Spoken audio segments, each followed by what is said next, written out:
Olá, meu amigo, olá, minha amiga. Está começando o primeiro programa A Hora do Esporte do ano. Primeiro, eu quero agradecer demais a audiência de vocês no ano de 2024. Foi tudo maravilhoso. E para 2025, só posso esperar melhor ainda. Com certeza será. Olha só o nosso primeiro programa. A gente abre lembrando grandes entrevistas. Em especial, agora no programa A Hora do Esporte, quero trazer jornalistas esportivos, amigos, colegas de profissão que pude entrevistar na temporada 2024. Papos e histórias bem legais. Vamos rever algumas? Abrindo agora com Frank Fortes, grande amigo, grande jornalista, falando um pouquinho da sua carreira com o microfone. Ó, Luciano, para te falar a verdade, eu preferia quando era só zona. Entendeu? Depois que virou zona mista e tentaram organizar, o negócio deu uma estragada. Eu vou explicar já. Mas só para pontuar aqui, eu disse que ia falar um nome aqui, né? Sim. Da pessoa, do jornalista que me acompanhou nessa empreitada aí no começo do rádio. Esse cara hoje é um dos grandes jornalistas do Brasil. É um dos caras mais competentes da televisão brasileira. É o Alexandre Isaiasso. Ele é repórter da TV Globo, ficou muito tempo trabalhando aqui em São Paulo. Hoje ele trabalha na Rede Amazônica e traz assim as principais notícias do norte do país, ele que traz para a gente, e notícias assim importantes. Se tornou uma referência jornalística assim no Brasil. Eu tenho muito orgulho assim de ter estudado com o Japa e de ter iniciado no rádio com ele, porque ele é uma grande figura. Então, mas quando eu digo assim que eu preferia quando era somente zona, porque era bagunçado, mas era legal, porque pelo menos você podia falar com todo mundo. Ou com quem quisesse falar, entendeu? Não tinha aquele negócio de o assessor determina 2 jogadores, esses 2 jogadores vão passar na zona mista, os outros 2 vão embora. Os outros 9 vão embora, os outros 18, sei lá quantos. Que é o que acontece hoje, né? Então, a gente ficava ali, ou na porta do vestiário, ou aguardando a saída dos jogadores, mas assim, todo mundo passava ali, todo mundo falava e não tinha problema nenhum. Né? Eu acho que foi uma junção assim, talvez os próprios jogadores se sentirem um pouco mais pressionados, né? Falar, gente, precisa dar uma segurada nisso, porque os caras fazem perguntas demais e às vezes a gente degringola. E quando era assim livre, a gente sabia qual jogador que a gente podia ir para cima, que ali ia sair uma aspas bacana, né? Aqui vai ter polêmica. Eu lembro que a gente, quando saía para fazer a reportagem, você fazia a sua pauta. Você falava, hoje eu quero conversar com o lateral esquerdo, vou fazer um trabalho porque eu tô achando isso e aquilo. Hoje você sai, lógico, o jornalista ele tem que estar sempre muito bem informado para poder decidir ali na hora o que ele vai perguntar, até porque você não sabe com quem você vai falar. Você fica sabendo, às vezes, por exemplo, num treinamento, no final do treinamento ou no jogo, vai ser o fulano. Não é como antigamente que você podia construir ali o seu cenário. Não, eu quero conversar hoje com o goleiro e com o zagueiro para falar de um lance específico do último jogo. Não vou dizer que isso vai empobrecer, porque aí também a gente entra naquela coisa de ficar só lamentando. São novos tempos, acho que dificilmente a gente vai ter um retorno. Mas o conteúdo talvez não fique tão denso como poderia, né? É verdade. Dentro daquilo que te oferecem, você tem que buscar algo mais ali para fazer algo de diferente, né? Outro dia a gente teve um derby aí, né? E aí na zona mista falaram 4 jogadores dos juniores. 2 do Palmeiras e 2 do Corinthians. Tudo bem que assim, os jogadores do Palmeiras foram importantes ali porque fizeram gols, né? Foram 2 meninos da base ali e tudo. E tem o garoto Estevão que está chamando a atenção de todo mundo. Já é uma realidade, apesar da juventude. Mas assim, ficou para mim um negócio meio sem sentido. Principalmente do lado do Corinthians. Como é que você perde um jogo importante e aí você coloca 2 jogadores oriundos das categorias de base para dar satisfação para o torcedor, para segurar aquela onda ali, quando você precisaria de jogadores mais experientes, de jogadores que pudesse matar a crise no peito, vamos dizer assim. Para mim foi meio, naquele momento ali, Você jogou os meninos aos leões, né? Porque passou ali na zona mista, o jornalista não vai perdoar, ele vai ficar perguntando, ele vai pressionar. Legal, grande Frank Fortes. Agora eu quero trazer mais um colega, um amigo, um irmão de profissão. Falo de Geraldo Neri, ele que é das antigas, muito experiente, com muitas histórias. Algumas impublicáveis, mas contou boas histórias pra gente no programa Hora do Esporte no ano passado e a gente revê parte disso a partir de agora. Antigamente, no final de jogo, os jogadores corriam para a imprensa para dar entrevista. Então era legal, às vezes ficava um dando entrevista e outro esperando. Então você não precisava correr atrás. Era de cabo ainda, os microfones, né? Você tinha que carregar o cabo, muita gente caía, né? Mas era gostoso que você tinha a liberdade de entrar no vestiário, esperar os jogadores tomarem banho, sair de toalha tudo, dando entrevista pra gente. A Regiane Ritter, que foi a primeira mulher a cobrir uma partida de futebol, entrava nos vestiários, não tinha aquele negócio de, não, eu sou mulher, não vou, aquele machismo todo. Então, e era liberdade para todo mundo. Você podia fazer entrevista, você podia esperar um jogador para fazer entrevista. Então, era muito legal, né?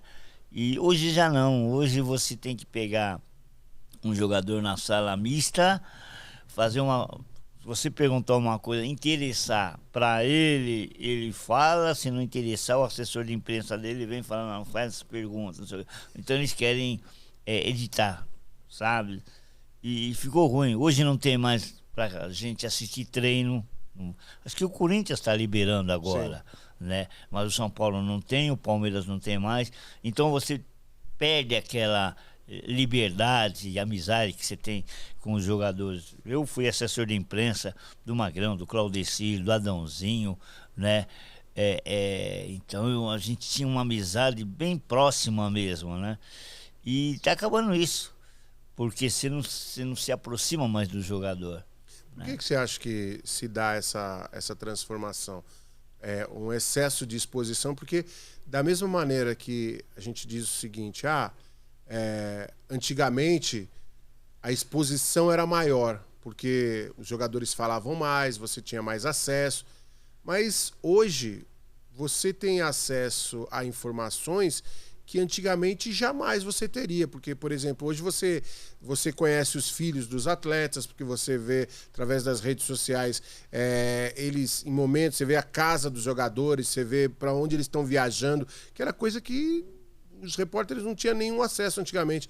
Então, assim, há também, aliás, acho que agora até uma exposição muito maior, mas talvez a imprensa não tenha tanto acesso, né? A imprensa precisa mais ficar acompanhando rede social do que efetivamente acompanhando o dia a dia do clube. Olha, eu fui assessor de imprensa do Magrão, que hoje é diretor do Internacional. Sim. Tive uma amizade espetacular com ele, né? Até ele sair do Brasil, depois que ele saiu do Palmeiras, começou no São Caetano. Sim. Eu acompanhava.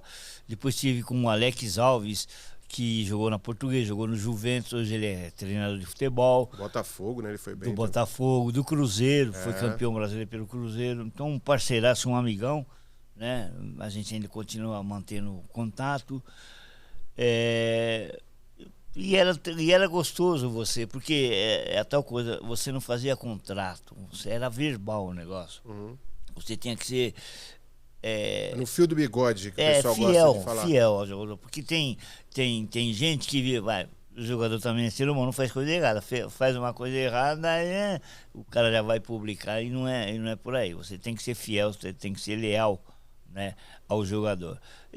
E era contrato de boca, sabe? Então era muito legal. E você saía com ele, com os jogadores, você não botava a mão no bolso, né? Isso tudo era dele. Né? Você gostava dessa parte também de estar junto. Não, mas isso é legal porque hoje... Você vai se aproximando mais de todos os jogadores. Vira uma amizade também, né? Quando eu fiz a faculdade, o meu professor Flávio Prado falou uma vez pra gente, olha, depois que vocês entram pro jornalismo esportivo, não vai ter mais aquele negócio de você torcer só para um time. Porque você vai ter amigos do Corinthians, no Palmeiras, é verdade. Então, eu fui assessor do Magrão quando o Magrão jogava no Palmeiras. Quando ele ia jogar contra o meu time, ele falava, até hoje ele me chama, eu vou falar o nome que todo mundo sabe que eu sou São Paulino, me chama de Bambi. E ele, Bambi, Pô, ele sacaneava ainda. Bambi, pra quem você vai torcer? E eu falava pra ele, Magrão, eu vou torcer pra você fazer 5 gols no Rogério Ceni, mas o São Paulo ganha de 6-5. Porque daí eu tô feliz, você tá feliz, a gente vai estar em tudo quanto é programa de televisão. O Alex Alves, a mesma coisa, sabe? Então, a gente torce para ter um grande jogo de bola, para que ninguém se machuque e que vença o melhor. É lógico que a gente sempre fala, vence o melhor, mas desde que seja o time da gente. Nosso time. Né? Ô, Geraldo, e eu queria que você falasse também, você que é um cara assim, né, de rádio, de campo, hoje em dia as limitações são muito grandes, né? Antigamente vocês podiam entrevistar, como você falou, estava entrevistando outro esperava do lado, tinha acesso. Hoje o repórter do gramado é mais para assistir do gramado, porque ele não tem acesso para conversar com as pessoas. É isso que eu falo para os meus amigos. Cara, você não vai pro campo? Eu falo, pro campo para quê? Você não posso entrevistar ninguém. Só para dizer que eu tô assistindo o jogo dele do repórter é tentar trazer a entrevista. Tudo bem, às vezes acontece um lance duvidoso, o repórter tá ali perto, ele pode, né, decifrar, ele pode ver, ajudar, né? Ali, ajudar, lógico. Principalmente o narrador. Grande Geraldinho aí, nosso querido amigo, velha guarda do jornalismo esportivo, mas sempre com muita prosperidade, sempre com aquela palavra pensando no futuro. Isso é muito legal no dia a dia para quem acompanha o Geraldo Neri já há tanto tempo. Quem vem agora também para a gente relembrar um belo bate-papo é o Miguel Salek, que falou também sobre o seu trabalho, não só no jornalismo esportivo, mas também como scout. Afinal de contas, hoje o esporte, de maneira geral, necessita de muita estatística. E ele falou sobre isso no programa A Hora do Esporte. O que você vai saber, o que você precisa mudar no jogo, você vai analisar. Eu vou pegar como exemplo aí as últimas alterações do próprio futebol.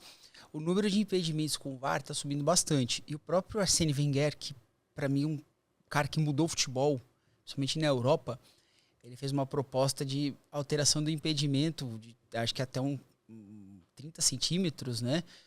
O VAR não vai mais considerar impedimento. Ou seja, ele quer aumentar o número de gols mesmo com a tecnologia do VAR para auxiliar. Então, esses dados eles vão transmitindo para você no que você pode melhorar o jogo, no que o jogo tá bom.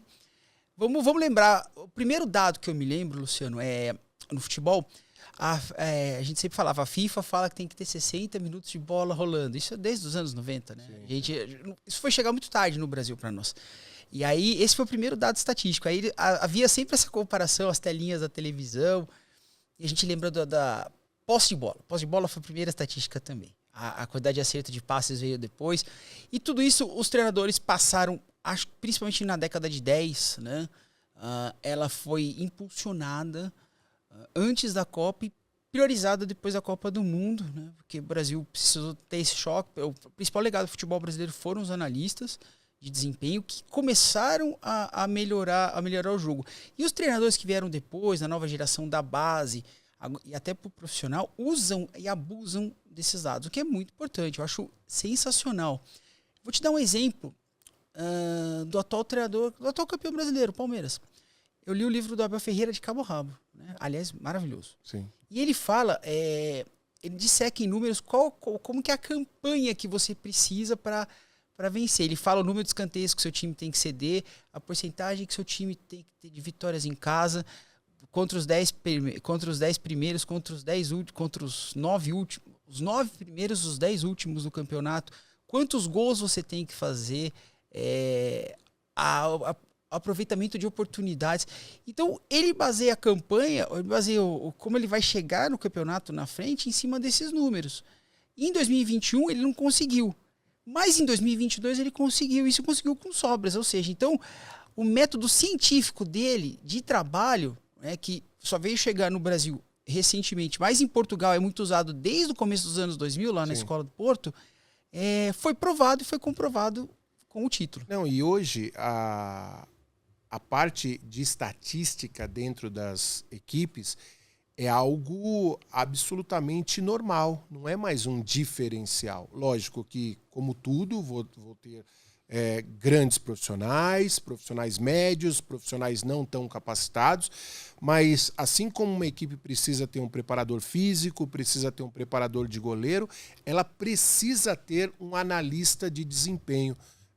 Já é uma profissão ali fixa em qualquer comissão técnica, falando, lógico, dos esportes coletivos, né? Quando a gente fala de futebol, de vôlei, basquete, handebol, esses esportes que têm, lógico, um apelo maior, mas os esportes individuais também já possuem esse conhecimento de buscar números de adversários para tentar, de repente, pautar melhoras dentro do desempenho. Né? É o tênis. O tênis acho que é o principal esporte individual que mexe com estatística, né? A porcentagem de acerto de saque, dos tipos de saque, como que são seus resultados no determinado piso, no determinado solo, né? Tem grama, tem sintético, tem o saibro.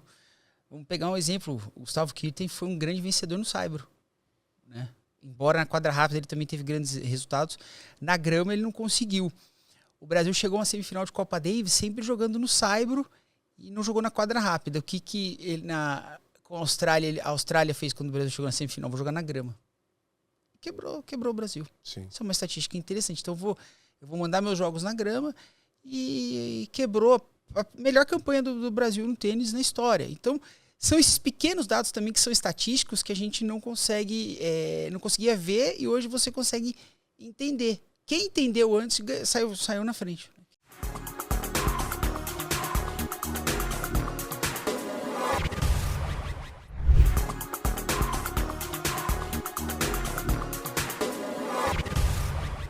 Legal, agora começando o segundo bloco do primeiro programa A Hora do Esporte de 2025.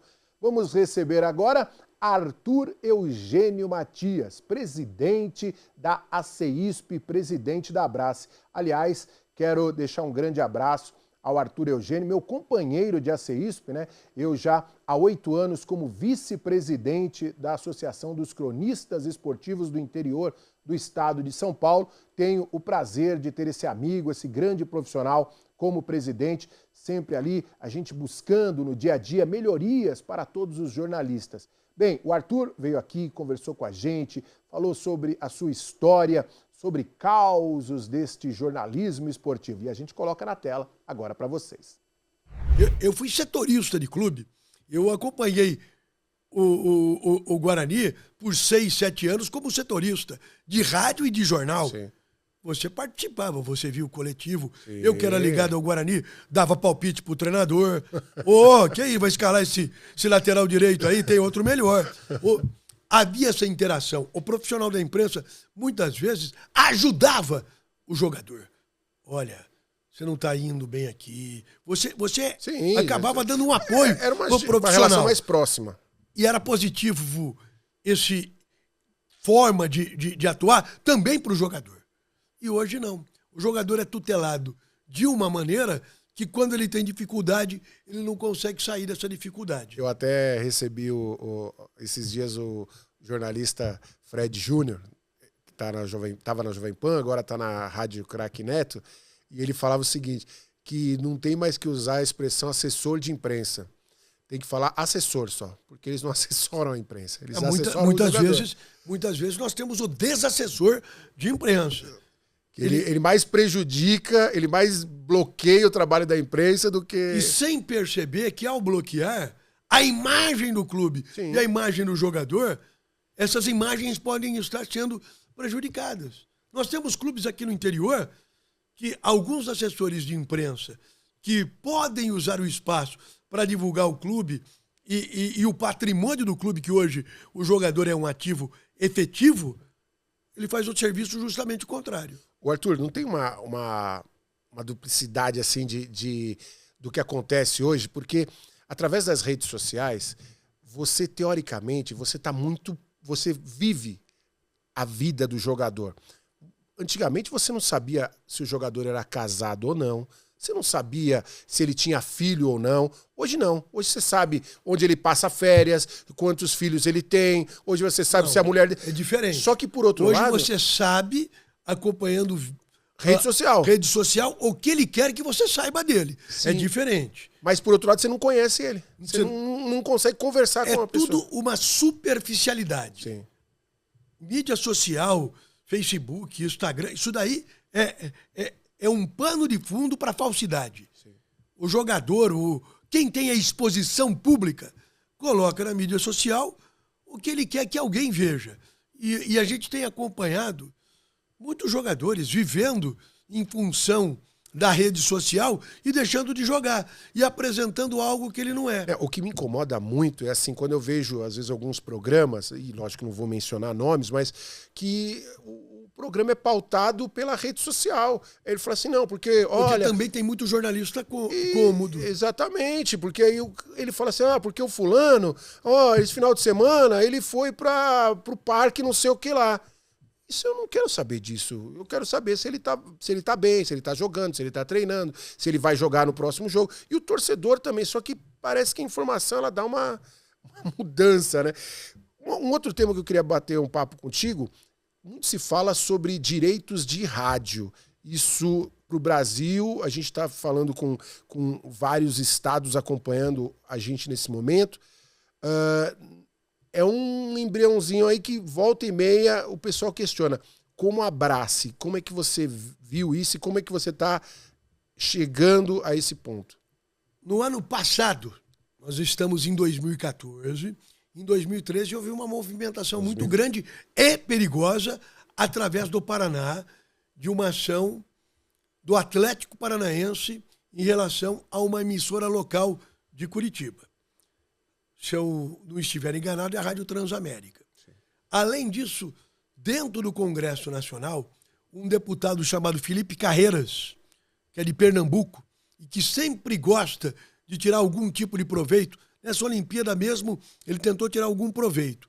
Esse deputado quase que emplacou direito dos clubes cobrarem de emissoras de rádio. Se as emissoras de rádio, junto com a Abrace e outras associações, se não houver este conchavo para defender a categoria, é algo que pode acontecer num espaço de tempo não muito longo, porque eles usam alguns exemplos fora do Brasil. Sim. E em 2013 quase que isso aconteceu. A gente por isso, só para entender, essa movimentação tem que ser patronal, tem que ser as associações brasileiras de emissoras de rádio. Sim. E a Abrace, a CEISP, são entidades que têm que apoiar isso. Mas eu entendo que tanto a Abrace como a CEISP, ela não é legítima para isso, porque eles vão cobrar do veículo e não do profissional. Sim. O que a Abrace e a CEISP precisam fazer, e eu fiz, e eu fiz, é demonstrar que se houver essa cobrança, haverá, com absoluta certeza, uma ausência de emprego. Vai haver um número de desemprego muito grande na categoria. Grande Arthur Eugênio participando com a gente aí nessa retrospectiva de 2024. Hoje, dia 2, já iniciando a temporada 2025. Agora, mais um colega de muitas histórias pelos campos do Brasil. Estou falando do Fred Júnior, que chega agora para trazer um pouquinho da sua história. Grande Fred! E a gente revê aqui na LMC. Assim, eu tive muita dificuldade, por exemplo, eu cheguei numa época em 2008 que eu fiquei 3 meses sem fazer jogo do Palmeiras. Eu fiz uma matéria verdadeira, onde o site do Palmeiras, o site oficial do clube, dizia que eu falava mentira, estava mentindo. Então você imagina, se um site oficial coloca que eu estou mentindo, o que o torcedor vai achar? Que eu estou mentindo. Então você imagina, era o início do Twitter ali. Puxa, eu interagia no Twitter pra caramba, sabe? Então, aí a partir do momento que eu começou, vixe, era só xingamento. Aí uma vez eu tava começando a tentar... Eu queria responder todo mundo para falar, não, eu tô falando a verdade, sabe? Eu queria mostrar que eu tava falando a verdade. Minha mãe falou, eles não querem isso. Eles querem ficar te atacando, eles não vão querer ouvir a verdade. Sim. E é por realidade mesmo. E até hoje isso continua. Por exemplo, uma rede social que eu uso menos é o X, que é o Twitter. Que realmente é algo pesado, cara. Os caras falam pra maldade mesmo. Então, se você não tiver uma cabeça boa, você pira mesmo ali. Então, assim, é uma coisa, sabe... Ataca no pessoal, às vezes falam bobagens, acusam de qualquer jeito. Parece que é terra sem lei. Você já teve algum problema, assim, de chegar à violência, ameaça? Já, assim, nessa época de 2008, eu recebi várias ameaças. Colocaram a placa do meu carro na internet, colocaram meu celular na internet. Eu fiquei 3 meses sem fazer jogo. A rádio preferiu a Jovem Pan. Sabia que eu estava falando a verdade, confiou no meu trabalho e falou assim, ó, você só não vai em jogos porque você está sendo ameaçado. Você pode ir nos treinos. E até no treino, foi um conselheiro lá, porque assim, no treino, o Palmeiras não podia proibir minha presença lá, apesar de estarem pé da vida comigo, porque eu tinha... Porque foi uma matéria, só para explicar. Quando o Palmeiras anunciou um contrato com a Fiat, dizia-se então, o ex-presidente, e até então era diretor de planejamento, Luiz Gonzaga de Melo Beluso, que era o maior contrato de patrocínio de São Paulo. Só que eu tinha recebido a informação no dia do lançamento, que foi no antigo Palestra, que não era o maior contrato de São Paulo. Teria que ser o Palmeiras campeão do mundo para ter todos os bônus, para aí sim ser o maior contrato de São Paulo. Então era isso que eu trazia. Olha, o que o Palmeiras disse não é verdade. Para se chegar a esse valor, o Palmeiras tem que conquistar todos os títulos. E aí o Palmeiras emitiu uma nota, começaram os fóruns. Jornalista, que não é nem palmeirense, entrou em fórum para falar assim, o Fred Júnior quer acabar mesmo com o Palmeiras. Tudo isso aí eu anexei, fiz um boletim de ocorrência com tudo, com um monte de gente. Vários caras ameaçam. Fiquei 3 meses sem fazer um jogo. Quando eu volto na final, Ponte Preta e Palmeiras 2008, Lembro. em Campinas, Cara, o Palmeiras treinou em Atibaia. Eu tenho uma história desse jogo, vou te contar depois. O Palmeiras treinou em Atibaia, eu fiquei lá acompanhando o treinamento. Sim. Foi quando eu voltei a fazer um jogo. Aí de lá de Atibaia, fui até o Moisés Lucarelli seguindo o ônibus. A gente fazia isso, né? O carro da Jovem Pan seguia o ônibus, a gente, tá chegando a torcida, não sei o quê. Quando a Mancha Verde viu que era eu, era uma Mancha Verde mesmo, quando viu que era eu, os caras começaram a balançar o carro pra virar. Se não é a cavalaria, era a polícia, eles tinham virado o carro.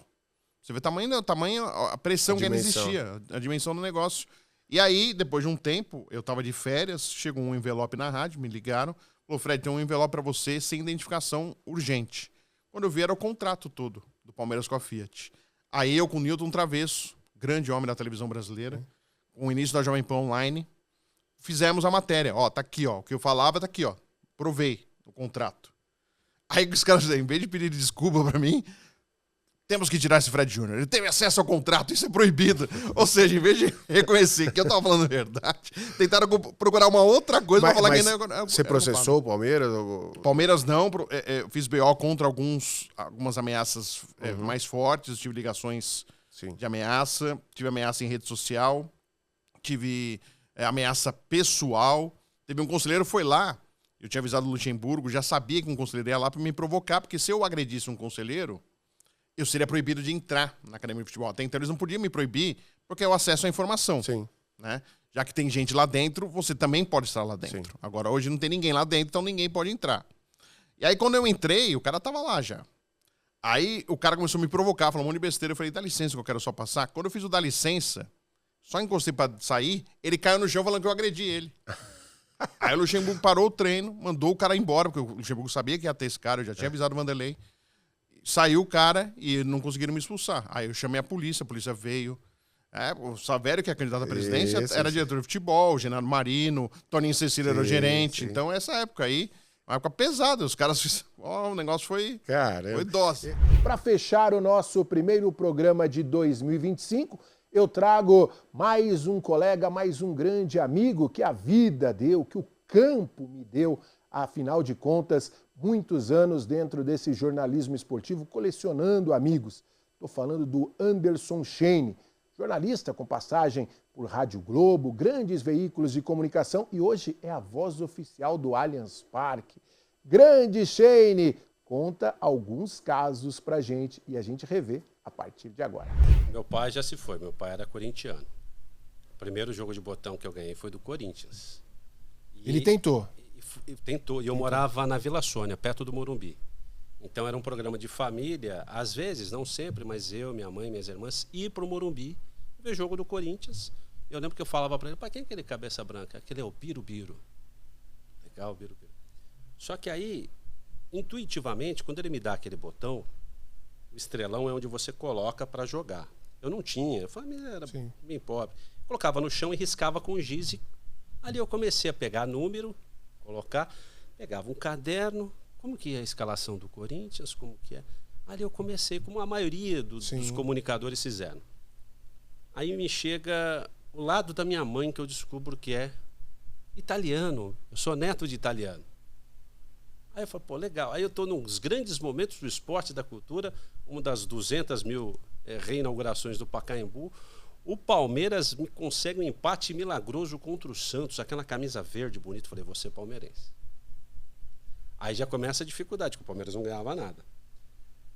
Aí eu cresço, sempre gostei de rádio. Meus pais são culpados, entre aspas, por ouvir o rádio verdadeiro, o rádio AM, o rádio de Eli Correia, Oswaldo Betil, Zé Bétio, Afanásio.